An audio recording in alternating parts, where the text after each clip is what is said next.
ಮುರಳಿಯ ದಿನಾಂಕ 3/2/2026 ಪ್ರಾತಃ ಮುರಳಿ ಬಾಪ್ದಾದ ಮಧುಬನ. ತಂದೆ ತಿಳಿಸುತ್ತಾರೆ, ಮಧುರ ಮಕ್ಕಳೇ, ತಾವು ನೆನಪಿನಲ್ಲಿ ಇರುವ ಪುರುಷಾರ್ಥ ಅವಶ್ಯವಾಗಿ ಮಾಡಬೇಕು. ಏಕೆಂದರೆ ನೆನಪಿನ ಬಲದಿಂದಲೇ ತಾವು ವಿಕರ್ಮಜೀತರಾಗುತ್ತೀರಾ. ಪ್ರಶ್ನೆ: ಯಾವ ವಿಚಾರ ಬಂದಾಗ ಪುರುಷಾರ್ಥದಲ್ಲಿ ಬಿದ್ದು ಹೋಗುತ್ತೀರಾ? ಈಶ್ವರೀಯ ಸೇವಾದಾರಿ ಮಕ್ಕಳು ಯಾವ ಸೇವೆ ಮಾಡುತ್ತಾ ಇರುತ್ತಾರೆ? ಉತ್ತರ: ಕೆಲವು ಮಕ್ಕಳು ತಿಳಿದುಕೊಳ್ಳುತ್ತಾರೆ, ಈಗ ಇನ್ನೂ ಸಮಯವಿದೆ, ಲಾಸ್ಟಲ್ಲಿ ಪುರುಷಾರ್ಥ ಮಾಡಿಬಿಡ್ತೀವಿ ಎಂದು. ಆದರೆ ಮೃತ್ಯುವಿಗೆ ನಿಯಮ ಇಲ್ಲ ಅಲ್ವಾ? ನಾಳೆ ಮಾಡ್ತೀವಿ ಅಂತ ಹೇಳ್ತಾ ಶರೀರನೇ ಬಿಟ್ಟು ಬಿಡ್ತೀರಾ. ಆದ್ದರಿಂದ ಆ ರೀತಿ ತಿಳಿದುಕೊಳ್ಳಬೇಡಿ. ಇನ್ನೂ ತುಂಬ ವರ್ಷಗಳಿವೆ, ಅಂತಿಮದಲ್ಲಿ ಜಂಪ್ ಮಾಡಿಬಿಡ್ತೀವಿ, ಪುರುಷಾರ್ಥ ಮಾಡ್ತೀವಿ ಎಂದು ತಿಳಿದುಕೊಳ್ಳಬೇಡಿ. ಇಂತಹ ವಿಚಾರಗಳು ಮತ್ತಷ್ಟು ಬೇಳಿಸುತ್ತವೆ. ಎಷ್ಟು ಸಾಧ್ಯವೋ ಅಷ್ಟು ನೆನಪಿನಲ್ಲಿ ಇರುವ ಪುರುಷಾರ್ಥ ಮಾಡಿ ಶ್ರೀಮತದಂತೆ ತಮ್ಮ ಕಲ್ಯಾಣ ಮಾಡಿಕೊಳ್ಳುತ್ತಾ ಇರಿ. ಆತ್ಮಿಕ ಈಶ್ವರೀಯ ಸೇವಾದಾರಿ ಮಕ್ಕಳು ಆತ್ಮರಿಗೆ ಸಾಲ್ವೇಶ್ ಮಾಡುವಂತಹ, ಪತಿತರನ್ನು ಪಾವನ ಮಾಡುವ ಸೇವೆ ಮಾಡುತ್ತಾ ಇರಬೇಕು. ಗೀತೆ: ಓಂ ನಮಃ ಶಿವಾಯ. ಓಂ ಶಾಂತಿ. ಇದಂತೂ ಮಕ್ಕಳಿಗೆ ತಿಳಿಸಲಾಗಿದೆ. ನಿರಾಕಾರ ತಂದೆ ಸಾಕಾರವಿಲ್ಲದೆ ಯಾವ ಕರ್ಮವನ್ನು ಮಾಡಲಾಗುವುದಿಲ್ಲ, ಪಾತ್ರವನ್ನು ಅಭಿನಯಿಸಲಾಗುವುದಿಲ್ಲ. ಆತ್ಮಿಕ ತಂದೆಯೇ ಬಂದು ಬ್ರಹ್ಮರವರ ಮೂಲಕ ಆತ್ಮಿಕ ಮಕ್ಕಳಿಗೆ ತಿಳಿಸುತ್ತಾರೆ, ಯೋಗ ಬಲದಿಂದಲೇ ತಾವು ಮಕ್ಕಳು ಸತೋಪ್ರಧಾನರಾಗಬೇಕು ಮತ್ತು ಸತೋಪ್ರಧಾನ ವಿಶ್ವಕ್ಕೆ ಮಾಲೀಕರಾಗಬೇಕು. ಇದು ತಾವು ಮಕ್ಕಳ ಬುದ್ಧಿಯಲ್ಲಿ ಇದೆ. ಕಲ್ಪಕಲ್ಪವೂ ತಂದೆಯೇ ಬಂದು ರಾಜಯೋಗವನ್ನು ಕಲಿಸುತ್ತಾರೆ. ಬ್ರಹ್ಮರವರ ಮೂಲಕ ಆದಿ ಸನಾತನ ದೇವಿ ದೇವತಾ ಧರ್ಮದ ಸ್ಥಾಪನೆ ಮಾಡುತ್ತಾರೆ. ಅಂದರೆ ಮನುಷ್ಯರನ್ನು ದೇವತೆಗಳನ್ನಾಗಿ ಮಾಡುತ್ತಾರೆ. ಮನುಷ್ಯರು ಯಾರು ದೇವಿ ದೇವತೆಗಳಾಗಿದ್ದರು, ಈಗ ಬದಲಾಗಿ ಶೂದ್ರರು ಪತಿತರಾಗಿದ್ದಾರೆ. ಯಾವಾಗ ಭಾರತ ಪಾರಸಪುರಿಯಾಗಿತ್ತು, ಆಗ ಪವಿತ್ರತೆ, ಸುಖ, ಶಾಂತಿ ಎಲ್ಲವೂ ಇತ್ತು. ಇದು 5000 ವರ್ಷಗಳ ಮಾತಾಗಿದೆ. ಅಕ್ಯುರೇಟ್ ಆದ ಲೆಕ್ಕಾಚಾರವನ್ನು ತಂದೆಯೇ ಕುಳಿತು ತಿಳಿಸುತ್ತಾರೆ. ಅವರಿಗಿಂತಲೂ ಶ್ರೇಷ್ಠರು ಮತ್ಯಾರೂ ಇಲ್ಲ. ಸೃಷ್ಟಿ ಅಥವಾ ವೃಕ್ಷ, ಯಾವುದಕ್ಕೆ ಕಲ್ಪವೃಕ್ಷ ಎಂದು ಹೇಳುತ್ತೇವೆ, ಅದರ ಆದಿ ಮಧ್ಯ ಅಂತ್ಯದ ರಹಸ್ಯವನ್ನು ತಂದೆಯೇ ತಿಳಿಸಲು ಸಾಧ್ಯ. ಭಾರತದ ದೇವಿ ದೇವತಾ ಧರ್ಮ ಯಾವುದಿತ್ತು, ಅದು ಈಗ ಪ್ರಾಯಲೋಪವಾಗಿದೆ. ದೇವಿ ದೇವತಾ ಧರ್ಮ ಈಗ ಇಲ್ಲ. ದೇವತೆಗಳ ಚಿತ್ರಗಳು ಅವಶ್ಯವಾಗಿ ಇದೆ. ಇದಂತೂ ಭಾರತವಾಸಿಗಳು ತಿಳಿದುಕೊಂಡಿದ್ದೀರಾ. ಸತ್ಯಯುಗದಲ್ಲಿ ಲಕ್ಷ್ಮೀನಾರಾಯಣರ ರಾಜ್ಯವಿತ್ತು. ಬಲೆ ಶಾಸ್ತ್ರಗಳಲ್ಲಿ ತಪ್ಪು ಮಾಡಿದ್ದಾರೆ. ಶ್ರೀಕೃಷ್ಣನನ್ನು ದ್ವಾಪರದಲ್ಲಿ ಕರೆದುಕೊಂಡು ಹೋಗಿದ್ದಾರೆ. ಬಾಬಾರವರೇ ಬಂದು ತಪ್ಪಾಗಿರುವಂತಹವರಿಗೆ ಪೂರ್ತಿ ಮಾರ್ಗವನ್ನು ತೋರಿಸುತ್ತಾರೆ. ಮಾರ್ಗವನ್ನು ತೋರಿಸುವಂತಹವರು ಬಂದಿದ್ದಾರೆ ಅಂದಾಗ ಎಲ್ಲ ಆತ್ಮರು ಮುಕ್ತಿಧಾಮದಲ್ಲಿ ಹೋಗುತ್ತೇವೆ. ಆದ್ದರಿಂದ ಬಾಬಾರವರಿಗೆ ಹೇಳಲಾಗುವುದು ಸರ್ವರ ಸದ್ಗತಿ ದಾತ ಎಂದು. ರಚಯಿತ ಒಬ್ಬರೇ ಇರ್ತಾರೆ ಅಲ್ವಾ? ಒಂದೇ ಸೃಷ್ಟಿ, ವಿಶ್ವದ ಭೂಗೋಳ ಚರಿತ್ರೆ ಒಂದೇ ಆಗಿದೆ. ಅದು ಪುನರಾವರ್ತನೆ ಆಗುತ್ತಾ ಇರುತ್ತದೆ. ಸತ್ಯಯುಗ, ತ್ರೇತ, ದ್ವಾಪರ, ಕಲಿಯುಗ, ನಂತರ ಬರುತ್ತೆ ಸಂಗಮ ಯುಗ. ಕಲಿಯುಗದಲ್ಲಿ ಪತಿತರು, ಸತ್ಯಯುಗದಲ್ಲಿ ಪಾವನರಿರುತ್ತಾರೆ. ಸತ್ಯಯುಗ ಇದ್ದಾಗ ಅವಶ್ಯವಾಗಿ ಕಲಿಯುಗದ ವಿನಾಶವಾಗುವುದು. ವಿನಾಶಕ್ಕಿಂತ ಮೊದಲು ಸ್ಥಾಪನೆಯಾಗುವುದು. ಸತ್ಯಯುಗದಲ್ಲಂತೂ ಸ್ಥಾಪನೆ ಆಗುವುದಿಲ್ಲ. ಭಗವಂತ ಬಂದಿದ್ದಾರೆ ಅಂದಾಗ ಯಾವಾಗ ಪತಿತ ಪ್ರಪಂಚವಿರುವುದು, ಆಗಲೇ ಬರುತ್ತಾರೆ. ಸತ್ಯಯುಗ ಇರುವುದೇ ಪಾವನ ಪ್ರಪಂಚ. ಪತಿತ ಪ್ರಪಂಚವನ್ನು ಪಾವನ ಪ್ರಪಂಚವನ್ನಾಗಿ ಮಾಡಲು ಭಗವಂತ ಬರಬೇಕಾಗತ್ತೆ. ಈಗ ತಂದೆ ಸಹಜಕ್ಕಿಂತ ಸಹಜ ಯುಕ್ತಿಯನ್ನು ತಿಳಿಸುತ್ತಾರೆ. ದೇಹದ ಎಲ್ಲ ಸಂಬಂಧಗಳನ್ನು ಬಿಟ್ಟು ದೇಹಿ ಅಭಿಮಾನಿಯಾಗಿ ತಂದೆಯನ್ನು ನೆನಪು ಮಾಡಿರಿ. ಹೇಳ್ತಾರೆ, ಯಾರಾದರೂ ಒಬ್ಬರು ತಾನೇ ಪತಿತ ಪಾವನ ಇರಲಿಕ್ಕೆ ಸಾಧ್ಯ? ಭಕ್ತರಿಗೆ ಫಲ ಕೊಡುವವರು ಒಬ್ಬರೇ ಭಗವಂತ. ಭಕ್ತರಿಗೆ ಜ್ಞಾನ ಕೊಡುತ್ತಾರೆ. ಪತಿತ ಪ್ರಪಂಚದಲ್ಲಿ ಜ್ಞಾನಸಾಗರ ತಂದೆ ಬರುತ್ತಾರೆ ಪಾವನರನ್ನಾಗಿ ಮಾಡಲು. ಪಾವನರಾಗುತ್ತೇವೆ ಯೋಗದಿಂದ. ತಂದೆಯ ವಿನಃ ಮತ್ತಾರೂ ಸಹ ಪಾವನರನ್ನಾಗಿ ಮಾಡಲು ಸಾಧ್ಯವಿಲ್ಲ. ಈ ಎಲ್ಲ ಮಾತುಗಳನ್ನು ಬುದ್ಧಿಯಲ್ಲಿ ಕೂರಿಸಿಕೊಳ್ಳಬೇಕು. ಅನ್ಯರಿಗೆ ತಿಳಿಸಲು ಮನೆ ಮನೆಯಲ್ಲಿ ಸಂದೇಶ ಕೊಡಬೇಕು. ಈ ರೀತಿ ಹೇಳಬಾರದು, ಭಗವಂತ ಬಂದಿದ್ದಾರೆ ಎಂದು ಬಹಳ ಯುಕ್ತಿಯಿಂದ ತಿಳಿಸಬೇಕಾಗುವುದು ಅಲ್ವಾ. ಡೈರೆಕ್ಟಾಗಿ ಭಗವಂತ ಬಂದಿದ್ದಾರೆ ಅಂತ ಹೇಳಿಬಿಟ್ರೆ ತುಂಬ ವಾದ ವಿವಾದ ಮಾಡಲಿಕ್ಕೆ ಶುರು ಮಾಡ್ತಾರೆ. ಅದಕ್ಕೆ ಬಹಳ ಯುಕ್ತಿಯಿಂದ ಜ್ಞಾನ ಕೊಡಬೇಕು. ಹೇಳಿ ಭಗವಂತ ತಂದೆ ಆಗಿದ್ದಾರೆ ಅಲ್ವಾ. ಒಬ್ಬರು ಲೌಕಿಕ ತಂದೆ, ಮತ್ತೊಬ್ಬರು ಪಾರಲೌಕಿಕ ತಂದೆ. ದುಃಖದ ಸಮಯದಲ್ಲಿ ಪಾರಲೌಕಿಕ ತಂದೆಯನ್ನು ನೆನಪು ಮಾಡುತ್ತೇವೆ. ಸುಖಧಾಮದಲ್ಲಿ ಯಾರನ್ನೂ ನೆನಪು ಮಾಡುವುದಿಲ್ಲ. ಸತ್ಯಯುಗದಲ್ಲಿ ಲಕ್ಷ್ಮೀನಾರಾಯಣರ ರಾಜ್ಯದಲ್ಲಿ ಸುಖವೇ ಸುಖವಿತ್ತು. ಪವಿತ್ರತೆ, ಸುಖ, ಶಾಂತಿ ಎಲ್ಲವೂ ಇತ್ತು. ತಂದೆಯ ಆಸ್ತಿ ಸಿಕ್ಕಿತ್ತು. ಅಂದಾಗ ಕರೆಯುವುದು ಏಕೆ? ಕರೆಯುವುದಿಲ್ಲ ಅಲ್ಲಿ. ಆತ್ಮನಿಗೆ ಗೊತ್ತು ನಮಗೆ ಸುಖ ಇದೆ ಎಂದು. ಇದಂತೂ ಯಾರಾದರೂ ಹೇಳ್ತಾರಲ್ವ, ಅಲ್ಲಿ ಸುಖನೇ ಸುಖ ಇರುತ್ತೆ ಸತ್ಯಯುಗದಲ್ಲಿ ಎಂದು. ತಂದೆ ದುಃಖಕ್ಕೋಸ್ಕರ ಸೃಷ್ಟಿಯನ್ನು ರಚಿಸುವುದಿಲ್ಲ. ಇದು ಮಾಡಲ್ಪಟ್ಟ ಆಟವಾಗಿದೆ. ಯಾರ ಪಾತ್ರ ಅಂತಿಮದಲ್ಲಿರುತ್ತೆ ಅವರು 2 ಜನ್ಮ 4 ಜನ್ಮ ತಗೊಳ್ತಾರೆ. ಅವಶ್ಯವಾಗಿ ಬಾಕಿ ಸಮಯದಲ್ಲಿ ಅವರು ಶಾಂತಿಧಾಮದಲ್ಲಿ ಇರ್ತಾರೆ. ಬಾಕಿ ಡ್ರಾಮಾದ ಆಟದಿಂದ ಹೊರಬರಲು ಸಾಧ್ಯವಿಲ್ಲ. ಆಟದಲ್ಲಂತೂ ಎಲ್ಲರೂ ಬರಲೇಬೇಕು. 1-2 ಜನ್ಮ ಆದರೂ ತಗೊಳ್ಳೇಬೇಕು. ಬಾಕಿ ಸಮಯದಲ್ಲಿ ಹೇಗೆ ಮೋಕ್ಷದಲ್ಲಿ ಇರುತ್ತಾರೆ. ಆತ್ಮ ಪಾತ್ರಧಾರಿ ಆಗಿದೆ ಅಲ್ವಾ. ಯಾವುದೇ ಆತ್ಮ ಅಂದರೆ ಕೆಲವರಿಗೆ ಶ್ರೇಷ್ಠ ಪಾತ್ರ ಸಿಗ್ಬೋದು, ಕೆಲವರಿಗೆ ಕಡಿಮೆ ಪಾತ್ರ ಸಿಗಬಹುದು. ಇದನ್ನು ಸಹ ತಾವು ಈಗ ತಿಳಿದುಕೊಂಡಿದ್ದೀರಾ. ಗಾಯನವೂ ಇದೆ. ಈಶ್ವರನ ಅಂತ್ಯವನ್ನು ಪಡೆಯಲು ಸಾಧ್ಯವಿಲ್ಲ. ಬಾಬಾರವರೇ ಬಂದು ಅಂತ್ಯವನ್ನು ಕೊಡುತ್ತಾರೆ. ರಚಯಿತ ಮತ್ತು ರಚನೆಯ ಆದಿ ಮಧ್ಯ ಅಂತ್ಯದ ಜ್ಞಾನ ಕೊಡುತ್ತಾರೆ. ಎಲ್ಲಿಯವರೆಗೆ ರಚಯಿತ ಸ್ವಯಂ ಬರುವುದಿಲ್ಲ ಅಲ್ಲಿಯವರೆಗೆ ರಚಯಿತ ಮತ್ತು ರಚನೆಯನ್ನು ತಿಳಿದುಕೊಳ್ಳಲಾಗುವುದಿಲ್ಲ. ತಂದೆಯೇ ಬಂದು ತಿಳಿಸುತ್ತಾರೆ. ನಾನು ಸಾಧಾರಣ ತನುವಿನಲ್ಲಿ ಪ್ರವೇಶ ಮಾಡುತ್ತೇನೆ. ನಾನು ಯಾರಲ್ಲಿ ಪ್ರವೇಶ ಮಾಡಿದ್ದೇನೆ ಅವರು ತಮ್ಮ ಜನ್ಮಗಳನ್ನೇ ತಿಳಿದುಕೊಂಡಿರಲಿಲ್ಲ. ಅವರಿಗೆ ಕುಳಿತು 84 ಜನ್ಮಗಳ ಕಥೆಯನ್ನು ಹೇಳಬೇಕಾಯಿತು. ಯಾರ ಪಾತ್ರದಲ್ಲಿಯೂ ಕೂಡ ಚೇಂಜ್ ಆಗಲು ಸಾಧ್ಯವಿಲ್ಲ. ಇದು ಮಾಡಲ್ಪಟ್ಟ ಆಟವಾಗಿದೆ. ಇದು ಸಹ ಯಾರ ಬುದ್ಧಿಯಲ್ಲಿಯೂ ಕುಳಿತುಕೊಳ್ಳುವುದಿಲ್ಲ. ಬುದ್ಧಿಯಲ್ಲಿ ಯಾವಾಗ ಕುಳಿತುಕೊಳ್ಳುತ್ತದೆ?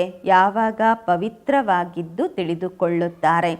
ಒಳ್ಳೆಯ ರೀತಿ ತಿಳಿದುಕೊಳ್ಳಲು 7 ದಿನಗಳ ಬಟ್ಟಿ ಬೇಕು. ಭಾಗವತವನ್ನು ಸಹ 7 ದಿನಗಳ ಕಾಲ ತಿಳಿಸುತ್ತಾರೆ. ಇಲ್ಲಿಯೂ ಸಹ ತಿಳುವಳಿಕೆಯಲ್ಲಿ ಬರಬೇಕು ಅಂದರೆ ಕಡಿಮೆಗಿಂತ ಕಡಿಮೆ 7 ದಿನಗಳು ಬೇಕು. ಇಲ್ಲಾಂದರೆ ಏನು ತಿಳ್ಕೊಳ್ಳೋಕ್ಕಾಗೋದಿಲ್ಲ.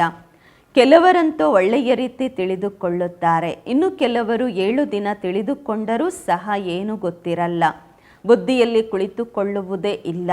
ಹೇಳುತ್ತಾರೆ ನಾವಂತೂ 7 ದಿನ ಬಂದ್ವಿ, ನಮ್ಮ ಬುದ್ಧಿಯಲ್ಲಿ ಏನೂ ಕುಳಿತುಕೊಂಡಿಲ್ಲ ಎಂದು.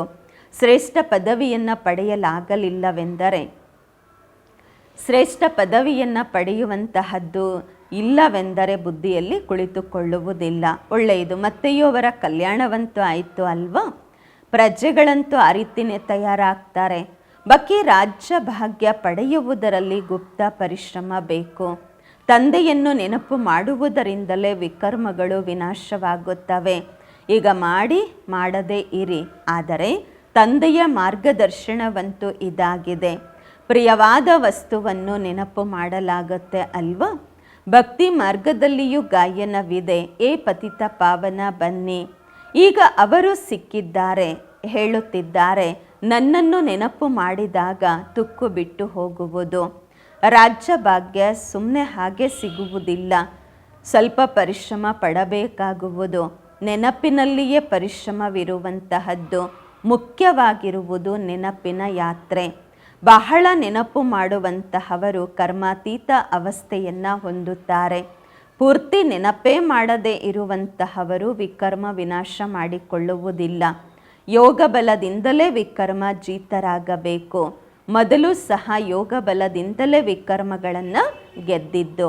ಲಕ್ಷ್ಮೀನಾರಾಯಣ ಅಷ್ಟು ಪವಿತ್ರರು ಹೇಗಾಗಲು ಸಾಧ್ಯ? ಯಾವಾಗ ಕಲಿಯುಗದ ಅಂತಿಮದಲ್ಲಿ ಯಾರೂ ಪವಿತ್ರರೇ ಇಲ್ಲ. ಇದರಲ್ಲಂತೂ ಕ್ಲಿಯರ್ ಆಗಿದೆ. ಗೀತೆಯ ಜ್ಞಾನದ ಎಪಿಸೋಡ್ ರಿಪೀಟ್ ಆಗುತ್ತಿದೆ. ಶಿವಭಗವಾನು ವಾಚ, ತಪ್ಪುಗಳಂತೂ ಆಗುತ್ತಿರುತ್ತವೆ ಮಕ್ಕಳಿಂದ. ತಂದೆಯೇ ಬಂದು ತಪ್ಪು ಮಾಡದೇ ಇರುವಂತಹವರನ್ನಾಗಿ ತಯಾರು ಮಾಡುತ್ತಾರೆ. ಭಾರತದ ಏನೆಲ್ಲ ಶಾಸ್ತ್ರಗಳಿವೆ ಅದೆಲ್ಲ ಭಕ್ತಿ ಮಾರ್ಗದ್ದಾಗಿದೆ. ತಂದೆ ಹೇಳುತ್ತಾರೆ, ನಾನೇನು ಹೇಳಿದ್ದೆ ಅದು ಯಾರಿಗೂ ಗೊತ್ತಿಲ್ಲ. ಯಾರಿಗೆ ಹೇಳಿದ್ದೆ ಅವರು ಪದವಿಯನ್ನು ಪಡೆದುಕೊಂಡರು. 21 ಜನ್ಮಗಳ ಪ್ರಾರಬ್ಧವನ್ನು ಪಡೆದುಕೊಳ್ಳುತ್ತೀರಾ. ಅನಂತರ ಪ್ರಾಯಲೋಪವಾಗುವುದು. ತಾವೇ ಚಕ್ಕರ್ ಹಾಕಿ ಬಂದಿದ್ದೀರಾ. ಕಲ್ಪದ ಮೊದಲು ಯಾರು ಕೇಳಿದ್ದೀರಿ ಅವರೇ ಬರುತ್ತಾರೆ. ಈಗ ತಾವು ತಿಳಿದುಕೊಂಡಿದ್ದೀರಾ, ನಾವು ಸಸಿಯನ್ನು ನೆಡುತ್ತಿದ್ದೇವೆ, ಮನುಷ್ಯರನ್ನು ದೇವತೆಗಳನ್ನಾಗಿ ಮಾಡುವ ಸಸಿಯನ್ನು. ಇದಾಗಿದೆ ದೈವಿ ವೃಕ್ಷದ ಸಸಿ. ಅವರು ಮತ್ತೆ ಆ ವೃಕ್ಷಗಳ ಸಸಿಯನ್ನು ಬಹಳಷ್ಟು ನೆಡುತ್ತಿರುತ್ತಾರೆ. ತಂದೆಯೇ ಬಂದು ವ್ಯತ್ಯಾಸವನ್ನು ತಿಳಿಸುತ್ತಾರೆ. ತಂದೆ ಸದಾ ದೈವಿ ಹೂಗಳ ಬಾಬಾರವರು ದೈವಿ ಹೂಗಳ ಸಸಿಯನ್ನೇ ನೆಡುತ್ತಾರೆ. ಅವರಂತೂ ಕಾಡಿನ ಸಸಿಗಳನ್ನು ನೆಡುತ್ತಿರುತ್ತಾರೆ. ತಾವು ತೋರಿಸುತ್ತೀರಾ, ಕೌರವರು ಏನು ಮಾಡಿ ಹೋದರು, ಪಾಂಡವರು ಏನು ಮಾಡಿ ಹೋದರು, ಅವ್ರದ್ದೇನು ಪ್ಲ್ಯಾನ್ಸ್ ಇತ್ತು, ಮತ್ತು ನಿಮ್ಮದೇನು ಪ್ಲ್ಯಾನ್ಸ್ ಇದೆ. ಅವರು ತಮ್ಮ ಪ್ಲ್ಯಾನ್ ಮಾಡ್ತಾರೆ, ಪ್ರಪಂಚ ವೃದ್ಧಿ ಆಗಬಾರ್ದು ಅಂತ. ಫ್ಯಾಮಿಲಿ ಪ್ಲ್ಯಾನಿಂಗ್ ಮಾಡುತ್ತಾರೆ, ಮನುಷ್ಯರು ಜಾಸ್ತಿ ಆಗಬಾರ್ದು ಅಂತ. ಅದಕ್ಕೋಸ್ಕರ ಪರಿಶ್ರಮ ಪಡುತ್ತಿರುತ್ತಾರೆ. ತಂದೆಯಂತೂ ಬಹಳ ಒಳ್ಳೆಯ ಮಾತನ್ನು ತಿಳಿಸುತ್ತಾರೆ. ಅನೇಕ ಧರ್ಮಗಳ ವಿನಾಶವಾಗತ್ತೆ. ಒಂದು ಆದಿ ಸನಾತನ ದೇವಿ ದೇವತಾ ಧರ್ಮದ ಫ್ಯಾಮಿಲಿ ಸ್ಥಾಪನೆಯಾಗತ್ತೆ. ಸತ್ಯಯುಗದಲ್ಲಿ ಒಂದೇ ಆದಿ ಸನಾತನ ದೇವಿ ದೇವತಾ ಧರ್ಮದ ಪರಿವಾರವಿತ್ತು. ಇಷ್ಟೆಲ್ಲ ಫ್ಯಾಮಿಲೀಸ್ ಇರಲಿಲ್ಲ. ಭಾರತದಲ್ಲಿ ಎಷ್ಟು ಫ್ಯಾಮಿಲೀಸ್ ಇದೆ. Gujarati family, Maharashtrian family, dash dash dash ಎಷ್ಟೊಂದಿದೆ. ವಾಸ್ತವದಲ್ಲಿ ಭಾರತವಾಸಿಗಳದು ಒಂದೇ ಪರಿವಾರವಿರಬೇಕು. ಬಹಳ ಫ್ಯಾಮಿಲೀಸ್ ಆಯಿತು, ಪರಿವಾರಗಳಾಯಿತು ಅಂದರೆ ಅವಶ್ಯವಾಗಿ ಪರಸ್ಪರದಲ್ಲಿ ಘರ್ಷಣೆಯಾಗುತ್ತೆ, ಮತ್ತು ಸಿವಿಲ್ ವಾರ್ ಆಗತ್ತೆ. ಫ್ಯಾಮಿಲಿಯಲ್ಲಿಯೂ ಕೂಡ ಸಿವಿಲ್ ವಾರ್ ಆಗತ್ತೆ. ಹೀಗೆ ಕ್ರಿಶ್ಚಿಯನ್ನರದು ತಮ್ಮ ಪರಿವಾರ ಇದೆ, ಅವ್ರಿಗೂ ಕೂಡ ಪರಸ್ಪರದಲ್ಲಿ ಆಗತ್ತೆ ಘರ್ಷಣೆ. ಪರಸ್ಪರದಲ್ಲಿ ಒಬ್ರಿಗೊಬ್ಬರು ಸಹೋದರರೇ ಸೇರೋದಿಲ್ಲ. ನೀರಿಗೋಸ್ಕರನೂ ಕೂಡ ಎಷ್ಟು ಜಗಳ ಮಾಡ್ಕೊಳ್ತಾರೆ. ಅದರಲ್ಲಿಯೂ ಕೂಡ ಹಂಚಿಕೆ ಆಗತ್ತೆ. ಸಿಖ್ ಧರ್ಮದವ್ರು ತಿಳ್ಕೊಳ್ತಾರೆ, ನಾವು ನಮ್ಮ ಸಿಖ್ ಧರ್ಮದವರಿಗೆ ಜಾಸ್ತಿ ಸುಖ ಕೊಡಬೇಕು ಎಂದು. ಆಮೇಲೆ ತಲೆ ಕೆಟ್ಟು ಹೋಗ್ಬಿಡತ್ತೆ. ಯಾವಾಗ ಬೆಳೆದು ಬಿಡುತ್ತೆ ಪರಿವಾರ, ಆಗ ಯಾವಾಗ ಅಂತ್ಯವಾಗತ್ತೆ ಆಗ ಸಿವಿಲ್ ವಾರ್ ಎಲ್ಲ ಆಗ್ಬಿಡತ್ತೆ. ಪರಸ್ಪರದಲ್ಲೇ ಯುದ್ಧ ಮಾಡಲು ತೊಡಗುತ್ತಾರೆ. ವಿನಾಶವಂತೂ ಆಗಲೇಬೇಕು. ಬಾಂಬ್ಸ್ ಎಲ್ಲ ಬಹಳಷ್ಟು ತಯಾರು ಮಾಡ್ತಾನೆ ಇದ್ದಾರೆ. ದೊಡ್ಡ ಯುದ್ಧ ಯಾವಾಗ ಆಗತ್ತೆ ಅದರಲ್ಲಿ 2 ಬಾಂಬ್ಸ್ ಆಗ್ತಾ ಇದ್ರು. ಈಗಂತೂ ಬಹಳ ತಯಾರಾಗಿದೆ. ತಿಳಿದುಕೊಳ್ಳುವ ಮಾತು ಅಲ್ವಾ?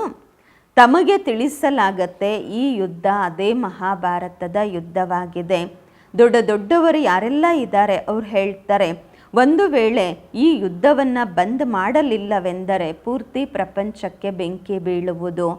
ಬೆಂಕಿಯಂತೂ ಬೀಳಲೇಬೇಕು. ಅದನ್ನು ತಾವು ಸಹ ತಿಳಿದುಕೊಂಡಿದ್ದೀರಾ. ತಂದೆ ಆದಿಸನಾತನ ದೇವಿ ದೇವತಾ ಧರ್ಮದ ಸ್ಥಾಪನೆ ಮಾಡುತ್ತಿದ್ದಾರೆ. ರಾಜಯೋಗವಾಗಿದೆ ಸತ್ಯಯುಗದ್ದು. ದೇವಿ ದೇವತಾ ಧರ್ಮ ಪ್ರಾಯಲೋಪವಾಗುವುದು. ಅನಂತರ ಚಿತ್ರಗಳು ತಯಾರಾಗಿವೆ. ತಂದೆ ಹೇಳುತ್ತಾರೆ, ಕಲ್ಪದ ಮೊದಲಿನಂತೆ ಏನೆಲ್ಲ ವಿಘ್ನಗಳು ಬಂದಿದ್ದವು ಅವೆಲ್ಲ ವಿಘ್ನಗಳು ಬರುತ್ತವೆ. ಮೊದಲೇ ಗೊತ್ತಾಗೋದಿಲ್ಲ, ಅನಂತರ ತಿಳಿದುಕೊಳ್ಳಲಾಗುತ್ತೆ ಕಲ್ಪದ ಮೊದಲು ಈ ರೀತಿ ಆಗಿತ್ತು. ಇದು ಮಾಡಲ್ಪಟ್ಟ ಡ್ರಾಮಾ ಆಗಿದೆ. ಡ್ರಾಮಾದಲ್ಲಿ ನಾವೆಲ್ಲರೂ ಬಂಧಿತರಾಗಿದ್ದೇವೆ. ನೆನಪಿನ ಯಾತ್ರೆಯನ್ನು ಮರೆಯಬಾರದು. ಇದಕ್ಕೆ ಪರೀಕ್ಷೆ ಎಂದು ಹೇಳಲಾಗುವುದು. ನೆನಪಿನ ಯಾತ್ರೆಯಲ್ಲಿ ನಿಲ್ಲಲಾಗಲಿಲ್ಲವೆಂದರೆ ಸುಸ್ತಾಗುತ್ತಾರೆ. ಗೀತೆಯೂ ಇದೆ ಅಲ್ವಾ, ರಾತ್ರಿಯ ಪ್ರಯಾಣಿಕನೇ ಸುಸ್ತಾಗಬೇಡ, ಬೆಳಗಿನ ದಿನಗಳು ದೂರ ಇಲ್ಲ. ಇದರ ಅರ್ಥವನ್ನು ಯಾರೂ ತಿಳಿದುಕೊಂಡಿಲ್ಲ. ಇದಾಗಿದೆ ನೆನಪಿನ ಯಾತ್ರೆ. ಇದರಿಂದ ರಾತ್ರಿ ಪೂರ್ತಿಯಾಗಿ ದಿನ ಬರುವುದು. ಅರ್ಧ ಕಲ್ಪ ಪೂರ್ತಿಯಾಗತ್ತೆ, ಸುಖ ಶುರುವಾಗತ್ತೆ. ತಂದೆಯೇ ಮನ್ಮನಾಭವದ ಅರ್ಥವನ್ನು ತಿಳಿಸಿದ್ದಾರೆ. ಕೇವಲ ಗೀತೆಯಲ್ಲಿ ಶ್ರೀಕೃಷ್ಣನ ಹೆಸರನ್ನು ಹಾಕಿರುವುದರಿಂದ ಆ ಶಕ್ತಿಯೇ ಇಲ್ಲ. ಈಗ ಕಲ್ಯಾಣವಂತೂ ಎಲ್ಲರದು ಆಗಬೇಕು. ನಾವೆಲ್ಲರೂ ಮನುಷ್ಯ ಮಾತ್ರರ ಕಲ್ಯಾಣ ಆಗುತ್ತಿದೆ. ಬಾಬಾ ನಮ್ಮೆಲ್ಲರ ಕಲ್ಯಾಣ ಮಾಡುತ್ತಿದ್ದಾರೆ. ಖಾಸಾಗಿ ಭಾರತ ಮತ್ತು ಪೂರ್ತಿ ಪ್ರಪಂಚ ಶ್ರೀಮತದಂತೆ ನಾವು ಎಲ್ಲರ ಕಲ್ಯಾಣ ಮಾಡುತ್ತಿದ್ದೇವೆ. ಯಾರು ಕಲ್ಯಾಣಕಾರಿಗಳಾಗಿರುತ್ತಾರೆ ಆಸ್ತಿಯೂ ಸಹ ಅವರಿಗೆ ಸಿಗುವುದು. ನೆನಪಿನ ಯಾತ್ರೆಯ ವಿನಃ ಕಲ್ಯಾಣವಾಗುವುದಿಲ್ಲ. ಈಗ ತಮಗೆ ತಿಳಿಸಲಾಗಿದೆ, ಶಿವ ತಂದೆ ಬೇಹದ್ದಿನ ತಂದೆ, ಅವರಿಂದ ಆಸ್ತಿ ಸಿಕ್ಕಿತ್ತು. ಭಾರತವಾಸಿಗಳೇ 84 ಜನ್ಮಗಳನ್ನು ಪಡೆದಿದ್ದೇವೆ. ಪುನರ್ಜನ್ಮದ ಲೆಕ್ಕಾಚಾರವಿದೆ. ಯಾರು ತಿಳಿದುಕೊಳ್ಳುವುದಿಲ್ಲ 84 ಜನ್ಮ ಯಾರು ಪಡೆಯುತ್ತಾರೆ ಎಂದು. ತಮ್ಮ ಶ್ಲೋಕಾದಿಗಳನ್ನು ಮಾಡಿ ತಿಳಿಸುತ್ತಿರುತ್ತಾರೆ. ಅದೇ ಗೀತೆ, ಅದೇ ಟೀಕೆಗಳು ಅನೇಕವಾಗಿ ಬರೆದಿದ್ದಾರೆ. ಗೀತೆಯಲ್ಲಿಯೂ ಕೂಡ ಭಾಗವತ ದೊಡ್ಡದು ಮಾಡಿಬಿಟ್ಟಿದ್ದಾರೆ. ಗೀತೆಗಿಂತ ಭಾಗವತ ದೊಡ್ಡದು ಮಾಡಿದ್ದಾರೆ. ಗೀತೆಯಲ್ಲಿ ಜ್ಞಾನವಿದೆ, ಭಾಗವತದಲ್ಲಿ ಜೀವನದ ಕಥೆ ಇದೆ. ವಾಸ್ತವದಲ್ಲಿ ದೊಡ್ಡದು ಗೀತೆ ಇರಬೇಕು. ಜ್ಞಾನಸಾಗರ ತಂದೆಯಾಗಿದ್ದಾರೆ. ಅವರ ಜ್ಞಾನವಂತೂ ನಡೀತಾ ಇರುತ್ತೆ. ಆ ಗೀತೆ ಅರ್ಧ ಗಂಟೆಯಲ್ಲಿ ಓದ್ಬಿಡುತ್ತಾರೆ. ಈಗ ತಾವು ಈ ಜ್ಞಾನವನ್ನು ಕೇಳುತ್ತಾ ಬಂದಿದ್ದೀರಾ. ದಿನ ಪ್ರತಿದಿನ ನಿಮ್ಮ ಬಳಿ ಅನೇಕರು ಬರುತ್ತಿರುತ್ತಾರೆ. ನಿಧಾನವಾಗಿ ಎಲ್ಲರೂ ಬರುತ್ತಾರೆ. ಈಗಲೇ ಒಂದು ವೇಳೆ ದೊಡ್ಡ ದೊಡ್ಡ ರಾಜರು ಬಂದುಬಿಟ್ರೆ ಮತ್ತೆ ನಿಧಾನ ಆಗುವುದಿಲ್ಲ. ತಕ್ಷಣ ಬಾಬನ ಪ್ರತ್ಯಕ್ಷತೆಯ ಕೂಗು ಹರಡುತ್ತದೆ. ಆದ್ದರಿಂದ ಯುಕ್ತಿಯಿಂದ ನಿಧಾನವಾಗಿ ನಡೆಯುತ್ತಿರುತ್ತದೆ. ಇದಾಗಿದೆ ಗುಪ್ತವಾದ ಜ್ಞಾನ. ಯಾರಿಗೂ ಗೊತ್ತಿಲ್ಲ ಇವರೇನು ಮಾಡ್ತಿದ್ದಾರೆ ಎಂದು. ರಾವಣನ ಜೊತೆ ನಿಮ್ಮ ಯುದ್ಧ ಹೇಗೆ ನಡೆಯುತ್ತಿದೆ ಎಂದು ಇದನ್ನಂತೂ ತಾವೇ ತಿಳಿದುಕೊಂಡಿದ್ದೀರಾ, ಮತ್ತಾರೂ ತಿಳಿದುಕೊಂಡಿಲ್ಲ. ಭಗವಾನು ವಾಚ, ತಾವು ಸತೋಪ್ರಧಾನರಾಗಲು ನನ್ನನ್ನು ನೆನಪು ಮಾಡಿರಿ, ಆಗ ಪಾಪ ನಾಶವಾಗುವುದು. ಪವಿತ್ರರಾದಾಗ ತಂದೆಯ ಜೊತೆಯಲ್ಲಿ ಹೋಗುತ್ತೀರಾ. ಬಾಬಾ ಆಗ ಜೊತೆಗೆ ಕರ್ಕೊಂಡು ಹೋಗ್ತಾರೆ. ಪಾವನರಾದಾಗ ಜೀವನ್ಮುಕ್ತಿ ಅಂತೂ ಎಲ್ಲರಿಗೂ ಸಿಗತ್ತೆ. ರಾವಣ ರಾಜ್ಯದಿಂದ ಮುಕ್ತಿ ಸಿಗತ್ತೆ, ಮುಕ್ತರಾಗ್ತಾರೆ. ತಾವು ಬರೀತೀರಾ, ನಾವು ಶಿವಶಕ್ತಿ ಬ್ರಹ್ಮ ಕುಮಾರ ಕುಮಾರಿಯರು ಶ್ರೇಷ್ಠಾಚಾರಿ ಪ್ರಪಂಚವನ್ನು ಸ್ಥಾಪನೆ ಮಾಡುತ್ತೇವೆ. ಪರಂಪಿತ ಪರಮಾತ್ಮನ ಶ್ರೀಮತದಂತೆ 5000 ವರ್ಷಗಳಿಗೆ ಮೊದಲಿನಂತೆ 5000 ವರ್ಷಗಳಿಗೆ ಮೊದಲು ಶ್ರೇಷ್ಠಾಚಾರಿ ಪ್ರಪಂಚವಿತ್ತು. ಇದನ್ನು ಬುದ್ಧಿಯಲ್ಲಿ ಕೂರಿಸಿಕೊಳ್ಳಬೇಕು. ಮುಖ್ಯ ಪಾಯಿಂಟ್ಸು ಬುದ್ಧಿಯಲ್ಲಿ ಧಾರಣೆ ಆದಾಗ ನೆನಪಿನ ಯಾತ್ರೆಯಲ್ಲಿ ಇರುತ್ತೀರಾ. ಮನುಷ್ಯರೆಲ್ಲರೂ ಕಲ್ಲು ಬುದ್ಧಿ ಅಲ್ವಾ. ಕೆಲವರು ತಿಳ್ಕೊಳ್ತಾರೆ ಈಗಿನ್ನೂ ಟೈಮ್ ಇದೆ, ಲಾಸ್ಟಲ್ಲಿ ಪುರುಷಾರ್ಥ ಮಾಡಿಬಿಡ್ತೀವಿ ಎಂದು. ಬಾಬಾ ಹೇಳ್ತಾರೆ, ಆದರೆ ಮೃತ್ಯುವಿನ ನಿಯಮ ಇದೆಯಾ? ಮೃತ್ಯು ಏನು ಹೇಳಿ ಕೇಳಿ ಬರತ್ತಾ? ನಾಳೆ ಶರೀರ ಬಿಟ್ಟರೆ ನಾಳೆ ಅಂತ ಹೇಳ್ತಾ ಶರೀರ ಬಿಟ್ಟು ಬಿಡ್ತೀರಾ? ಪುರುಷಾರ್ಥವಂತೂ ಮಾಡಿರಲ್ಲ. ಅದಕ್ಕೋಸ್ಕರ ಆ ರೀತಿ ತಿಳಿದುಕೊಳ್ಳಬೇಡಿ, ಬಹಳ ವರ್ಷಗಳಿವೆ ಎಂದು. ಅಂತಿಮದಲ್ಲಿ ಜಂಪ್ ಮಾಡುತ್ತೇವೆ. ಈ ವಿಚಾರ ಬಂತು ಅಂತ ಅಂದರೆ ಬಿದ್ದು ಹೋಗುತ್ತೀರಾ. ಎಷ್ಟು ಸಾಧ್ಯವೋ ಅಷ್ಟು ಪುರುಷಾರ್ಥ ಮಾಡಿರಿ. ಶ್ರೀಮತದಂತೆ ಪ್ರತಿಯೊಬ್ಬರೂ ತಮ್ಮ ಕಲ್ಯಾಣ ಮಾಡಿಕೊಳ್ಳಿ, ತಮ್ಮನ್ನು ತಾವು ಪರೀಕ್ಷಿಸಿಕೊಳ್ಳಿ. ಎಷ್ಟು ತಂದೆಯನ್ನು ನೆನಪು ಮಾಡುತ್ತಿದ್ದೇನೆ, ತಂದೆಯ ಸರ್ವಿಸ್ ಎಷ್ಟು ಮಾಡುತ್ತಿದ್ದೇನೆ. ಆತ್ಮಿಕ ಈಶ್ವರಿಯ ಸೇವಾದಾರಿಗಳು ತಾವಾಗಿದ್ದೀರಾ ಅಲ್ವಾ. ತಾವು ಆತ್ಮರಿಗೆ ಸಾಲ್ವೇಜ್ ಮಾಡುತ್ತೀರಾ. ಆತ್ಮ ಪತಿತತನದಿಂದ ಪಾವನ ಹೇಗಾಗೋದು ಅದರ ಯುಕ್ತಿಗಳನ್ನು ತಂದೆ ತಿಳಿಸುತ್ತಾರೆ. ಪ್ರಪಂಚದಲ್ಲಿ ಒಳ್ಳೆಯದು ಮತ್ತು ಕೆಟ್ಟದ್ದಿದ್ದೇ ಇರುತ್ತೆ. ಒಳ್ಳೆ ಮನುಷ್ಯರು ಕೆಟ್ಟ ಮನುಷ್ಯರು ಇದ್ದೇ ಇರುತ್ತಾರೆ. ಪ್ರತಿಯೊಬ್ಬರ ಪಾತ್ರ ತಮ್ಮದಾಗಿದೆ. ಇದಾಗಿದೆ ಬೇಹದ್ದಿನ ಮಾತು. ಮುಖ್ಯ ರೆಂಬೆ ಕೊಂಬೆಗಳ ಲೆಕ್ಕ ಮಾಡಲಾಗುವುದು. ಬಾಕಿ ಎಲೆಗಳಂತೂ ಅನೇಕ ಇವೆ. ಬಾಬಾ ತಿಳಿಸುತ್ತಿರುತ್ತಾರೆ, ಮಕ್ಕಳೇ ಪರಿಶ್ರಮ ಪಡಿ, ಎಲ್ಲರಿಗೂ ತಂದೆಯ ಪರಿಚಯ ಕೊಡಿ. ಆಗ ತಂದೆಯ ಜೊತೆ ಬುದ್ಧಿಯೋಗ ಜೋಡಣೆಯಾಗುವುದು. ತಂದೆ ಎಲ್ಲ ಮಾತುಗಳನ್ನು ಹೇಳುತ್ತಿರುತ್ತಾರೆ. ಪವಿತ್ರರಾದಾಗ ಮುಕ್ತಿಧಾಮದಲ್ಲಿ ಹೊರಟು ಹೋಗುತ್ತೀರಾ. ಪ್ರಪಂಚದವರಿಗೆ ಗೊತ್ತೇ ಇಲ್ಲ ಮಹಾಭಾರತ ಯುದ್ಧದಿಂದ ಏನಾಗತ್ತೆ ಎಂದು. ಈ ಜ್ಞಾನ ಯಜ್ಞವನ್ನು ರಚಿಸಲಾಗಿದೆ, ಏಕೆಂದರೆ ಹೊಸ ಪ್ರಪಂಚ ಬೇಕು. ನಮ್ಮ ಯಜ್ಞ ಪೂರ್ಣವಾದಾಗ ಎಲ್ಲ ಈ ಯಜ್ಞದಲ್ಲಿ ಸ್ವಾಹ ಆಗುವುದು. ಒಳ್ಳೆಯದು. ಮಧುರಾತಿ ಮಧುರ ಅಗಲಿ ಹೋಗಿ ಮರಳಿ ಸಿಕ್ಕಿರುವ ಮಕ್ಕಳ ಪ್ರತಿಯಾಗಿ ಮಾತ್ಪಿತಾ ಬಾಪ್ ದಾದಾರವರ ನೆನಪು ಪ್ರೀತಿ ಬೆಳಗಿನ ವಂದನೆಗಳು. ಆತ್ಮಿಕ ಮಕ್ಕಳಿಗೆ ಆತ್ಮಿಕ ತಂದೆಯ ನಮಸ್ಕಾರಗಳು. ನಾವು ಆತ್ಮಿಕ ಮಕ್ಕಳಿಂದ ಆತ್ಮಿಕ ಮಾತ್ಪಿತಾ ಬಾಪ್ ದಾದಾರವರಿಗೆ ನೆನಪು ಪ್ರೀತಿ ಬೆಳಗಿನ ವಂದನೆಗಳು ಹಾಗೂ ನಮಸ್ಕಾರಗಳು. ಧಾರಣೆಗಾಗಿ ಮುಖ್ಯ ಸಾರ. ಫಸ್ಟ್ ಪಾಯಿಂಟು, ಇದು ಮಾಡಲ್ಪಟ್ಟ ಡ್ರಾಮಾ ಆಗಿದೆ.